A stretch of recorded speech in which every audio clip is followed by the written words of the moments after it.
আমি তোমাকে মানব জাতির নেতা বানায় দিলাম। মুসলমানি বান্দা আল্লাহর গোলাম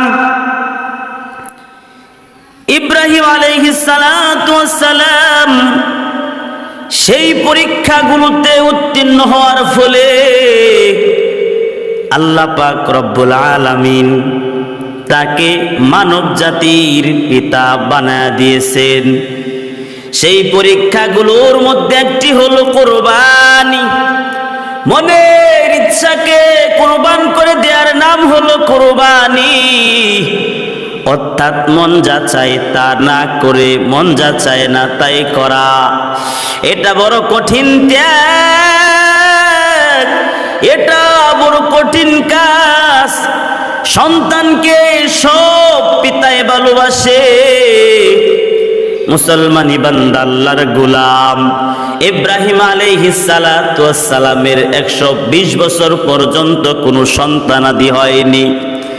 তাই তিনি বড়ই চিন্তিত ছিলেন, আমার মৃত্যুর পর আল্লাহর দ্বীনের দাওয়াতের তবলিগের কাজ কে করবে? আল্লাহ পাক রব্বুল আলামিন ইব্রাহিম আলাইহিস সালাতু ওয়াস সালামের ভাবনা দূর করে তাকে একটি পুত্র সন্তান দান করলেন, যার নাম হলো ইসমাঈল আলাইহিস সালাতু ওয়াস সালাম। ইব্রাহিম আলাইহিস সালাতু ওয়াস সালাম ইসমাঈলকে অত্যাধিক ভালোবাসতেন, কারণ বৃদ্ধ বয়সের সন্তান মানুষের একটা ছেলে একটা মেয়ে হলে খুব আদর লাগে। ওই ছেলে বা মেয়েকে বিবাহ শাদী করাইলে বা বিবাহ শাদী দিলে কয়েক